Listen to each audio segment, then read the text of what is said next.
अभी मैं जीएमसी डोडा के बाहर हूँ और मेरे साथ विक्टिम फैमिली के मेंबर भी हैं। चलिए इन्हीं से बात करते हैं क्योंकि हॉस्पिटल के अंदर जो है बहुत बड़े बड़े ब्लंडर हो रहे हैं।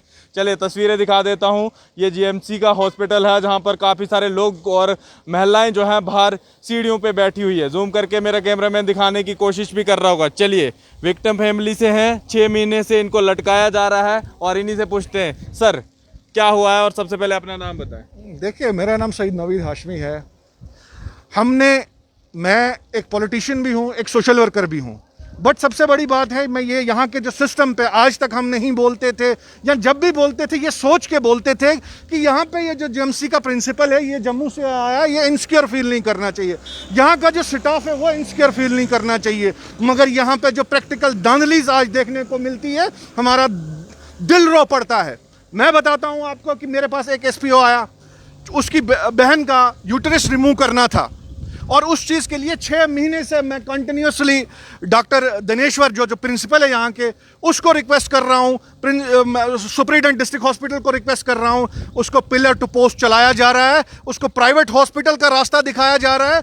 यहाँ पे कोविड की आड़ में उसको कोई रिस्पॉन्स नहीं मिला है। मैं ये पूछना चाहता हूँ गवर्नर इंतजामिया से, क्या ये धांधलियाँ कितनी देर चलेंगी यार? आपने कसाई यहाँ पे रखे हैं डिस्ट्रिक्ट हॉस्पिटल्स में बिठा के, प्रिंसिपल के नाम पे कसाई रखा है, सुपरिटेंडेंट के नाम पे कसाई रखा है बांध के। क्या उस प्रिंसिपल को पता है ये कितनी बार वो विजिट करता है दिन में यहाँ पे, ये देखने के लिए क्या यहाँ पे हाइजीन है, क्या यहाँ के एसी चलते हैं, क्या यहाँ का ऑपरेशन थिएटर चलता है, क्या यहाँ की सीटी स्कैन मशीन चलती है? आप ये फोकस करिए। ये देखिए, ये प्रॉपर्टी जो है ये जीएमसी में जो ये लोगों की प्रॉपर्टी है। आप कैमरामैन ये फोकस, ये देखिए कैसे ये इस टूल को जो है क्या कहते हैं पत्थरों पे रखा गया है। ये डस्टबिन देखिए आप, यही हालत इस हॉस्पिटल के बाथरूम्स की है, वॉशरूम्स की है। यही हालत इस हॉस्पिटल के अंदर जितना भी है, हाइजीन का बिल्कुल जीरो सिस्टम चल रहा है। यहाँ पे कोई भी किसी को नहीं पूछ रहा है।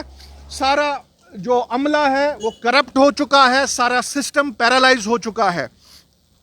इसलिए मेरी ये गुजारिश है, मैंने पहले भी प्रिंसिपल साहब से गुजारिश की थी, मैंने सुपरिटेंडेंट साहब से भी गुजारिश की थी कि यार अगर आप लोग ईमानदारी से, दयानतदारी से, पंक्चुअलिटी से ये सारी चीज़ें मेंटेन करोगे डिस्ट्रिक्ट हॉस्पिटल के अंदर तो कोई आवाज़ नहीं उठेगी। मगर रोकना चाहूँगा। सबसे पहले आपने बताया कि एक एसपीओ की सिस्टर को इस तरह से हुआ था, उसके बाद आपने सुपरिटेंडेंट और प्रिंसिपल से रिक्वेस्ट की। एक सीनियर सिटीजन होने के नाते और एक पॉलिटिकल नेता होने के नाते भी आपने अपील की, लेकिन मैं तो कहता हूँ गरीब की तो फिर कोई कुछ सुनता ही नहीं होगा। फिर यहाँ पे सारा सिस्टम डिसरप्ट हो चुका है। बदकिस्मती ये है, जब हम लोगों ने तो वेलकम किया था जब यहाँ जीएमसी आया था। हमने सोचा था कि मेरे गांव के लोग, मेरे पाडर, दच्छन, मड़वा, बानिहाल, रामबन, किश्तवाड़, अठोली के लोग, बाहर से लोग आके यहाँ फैसिलिटेट होंगे, लोगों को इस जीएमसी का कोई फायदा मिलेगा। मगर बदकिस्मती से ये जीएमसी डोडा जो है ये करप्शन का एक हब बन चुका है। यहाँ पे सिर्फ ट्रांसफर्स के लिए पैसे खाए जाते हैं। यहाँ का जो एक्सचेकर है, यहाँ की जो चीज़ें हैं, हाइजीन है, कोई देखा नहीं जा रहा। यहाँ के जो एसीज हैं फ्लॉप हो चुके हैं। यहाँ का सारा सिस्टम डिसरप्ट हो चुका है। मुझे एक बात समझ नहीं आती है कि यहाँ पे डीसी डोडा भी यहाँ पे कभी क्यों नहीं विजिट करते हैं। ये तो डीसी डोडा की कस्टडी में था, गवर्नर राज में तो डीसी डोडा की कस्टडी में ये होना चाहिए। यह डिस्ट्रिक्ट हॉस्पिटल था, उसको चेक करना चाहिए था कि यहाँ पे किस लेवल की करप्शंस हो रही है। मगर बदकिस्मती ये है कि डीसी डोडा भी सुपरिटेंडेंट या और उसके सीएमओ और उसके प्रिंसिपल के इन्फ्लुएंस में आके फोन पे बोलता हाँ सर हो रहा है, ठीक हो रहा है। बट ऑन ग्राउंड्स ये डिस्ट्रिक्ट हॉस्पिटल, ये मेडिकल कॉलेज स्लॉटर हाउस बन चुका है। आपने कहा कि डीसी डोडा को देखना चाहिए, क्या आपको नहीं लगता डीडीसी इलेक्शन किए गए थे, चेयरमैन भी बनाए, उनकी भी जिम्मेवारियां बनती है, responsibility as a power DC Doda same? जनाब, ये जो डोंग किया गया था डीडीसी का या डीसी साहब, मैं तो डीडीसी को भी नहीं उतना बोलूंगा, मैं तो डीसी की बात करूंगा। डीसी तो यहाँ हेड क्वार्टर पे बैठा है, उसके 500 फुट की दूरी पर यह हॉस्पिटल चल रहा है। आप देखिए, आप पेरिफेरीज में देखिए, ईडी को अब मैं चाहता हूं इसमें इन्वॉल्व करूं कि यहाँ पे जो लैंड है, अगर इसकी वेरिफिकेशन की जाए, जो मेडिकल कॉलेज की लैंड है, ये 30% लैंड एनक्रोच हो चुकी है।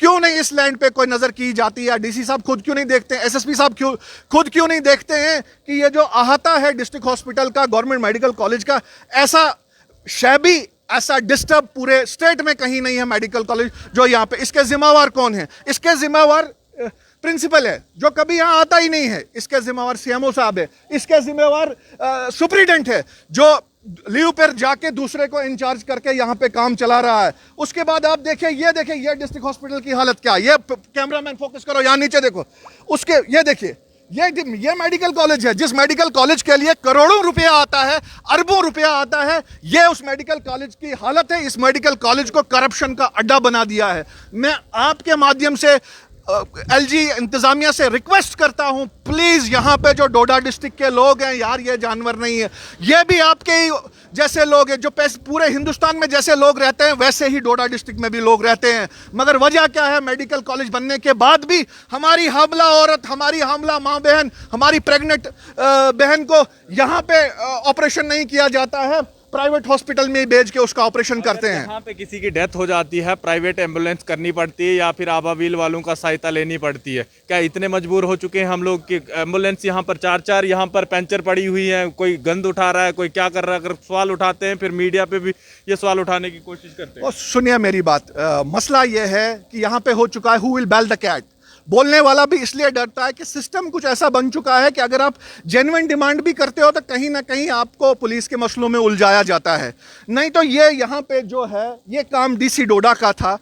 हम बीइंग सिविल सिटीजन या बीइंग पॉलिटिशियन, हमारा जहाँ तक हमारा कंट्रीब्यूशन था हमने किया। यहाँ पे मेडिकल कॉलेज आना था, गवर्नमेंट ने देना था, वो कांग्रेस ने दिया, जिसने भी दिया उसको लुक आफ्टर करना, उसकी देखभाल करने की जिम्मेवारी जो थी, जिसके बदले में government of India in doctors को 2-2 लाख की तनख्वाहें देती है, इस स्टाफ को 2-2 लाख की तनख्वाहें देती है, इसलिए वो इस प्रॉपर्टी को सेव करे कि यार अगर मेडिकल कॉलेज में स्टाफ नहीं है तो किसने करना है, प्रिंसिपल ने करना है, डीसी साहब ने करना है। अगर अल्ट्रासाउंड की मशीन यहाँ नहीं चलती है तो किसी और डोडा के पॉपीलैंड में चलती है, वहाँ पे क्या कहते हैं, ना कोई कोविड का कुछ है ना कुछ है, वहाँ पे लोग 2000 दे के वापस आते हैं और हमारे मेडिकल कॉलेज में ये कहते हैं कि हमारे पास ये नहीं है।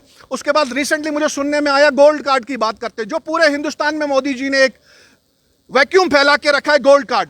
District hospital medical college Doda के एडमिनिस्ट्रेटर्स क्यों ये डिनाई करते हैं कि गोल्ड कार्ड यहाँ पे डिनाइल अभी एक्टिव नहीं है। कितनी बड़ी बदकिस्मती और किस लेवल की करप्शन मेडिकल कॉलेज डोडा में हो रही है। अगर इसकी कॉग्निजेंस गवर्नर इंतजामिया नहीं लेगी, कमिश्नर हेल्थ नहीं लेगा, डायरेक्टर हेल्थ नहीं रहेगा, तो यह मेडिकल कॉलेज बहुत जल्द यहाँ पे इसका कबाड़ा होना है और उसके जिम्मेवारी डिस्ट्रिक्ट एडमिनिस्ट्रेशन को है, डीसी डोडा को है, गवर्नर इंतजामिया को है। और उसके साथ साथ मैं ये भी गुजारिश करना चाहता हूँ गवर्नर इंतजामिया से कि प्रिंसिपल मेडिकल कॉलेज डोडा, शैमो और सुप्रीडेंट को फौरन यहाँ से ट्रांसफर किया जाए, सस्पेंड किया जाए और शोकास नोटिस निकाली जाए कि इस वक्त जो मेडिकल कॉलेज की हालत है इसके जिम्मेवार कौन है।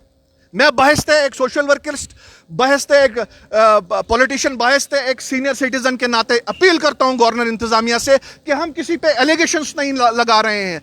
आप ईडी की टीम भेजो, आप एंटी करप्शन की टीम भेजो, आप विजिलेंस की टीम भेजो, उसके बाद आप फिजिकल वेरिफिकेशन करो कि मेडिकल कॉलेज डोडा की हालत क्या है। यहाँ के वॉशरूम्स को देखो, यहाँ के इंफ्रास्ट्रक्चर्स को देखो, यहाँ के डॉक्टर्स को देखो, यहाँ की टेस्टिंग फैसिलिटीज को देखो, आपको सारा सामने मिलेगा कि किस हद तक गरीब लोग सताए जा रहे हैं, किस हद तक करप्शन आसमान छू रही है। और चीज़ पूछना चाहूँगा, जैसे बाहर से आप आते हैं तो पार्किंग ली जाती है, अगर कोई ऑटो में आता है, बीमार होकर हॉस्पिटल के लिए आता है, 30-40 रुपये वो उसको देता है, ऑटो वाले को भी फिर देने पड़ते हैं पार्किंग के पैसे, उसको खाली पहुंचाना है और वापस जाना है। काफ़ी समय से इस तरह से देखा जा रहा है।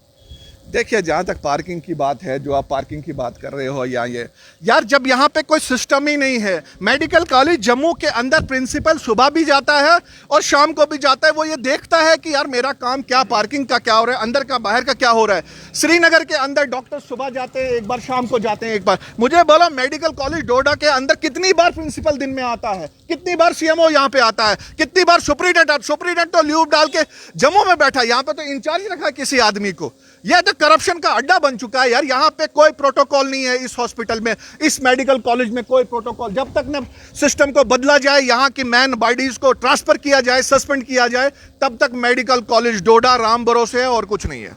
चलिए, नवीद हाशमी थे और जिस तरह से इन्होंने बताया कि मेरे पास बहुत सारे प्रूफ भी हैं और अगर किसी को शक है तो हॉस्पिटल के चक्कर लगा कर जाएँ। और जिस तरह से इन्होंने अपील की है गवर्नर से, हो सकता है डीसी डोडा भी अगर इस खबर को देखते हैं तुरंत इस पे एक्शन लेंगे, क्योंकि जिस तरह से हॉस्पिटल के अंदर हो रहा है और यहाँ से जो है मरीजों को प्राइवेट हॉस्पिटल के लिए शिफ्ट किया जा रहा है। 6-6 महीने जो है बहुत सारे मरीजों को लटकाया जा रहा है। अब आने वाला समय ही बताएंगे कि आने वाला समय क्या होगा। फिलहाल देखते रहिए जम्मू परिवर्तन। मैं विकास मनास, जोड़ा।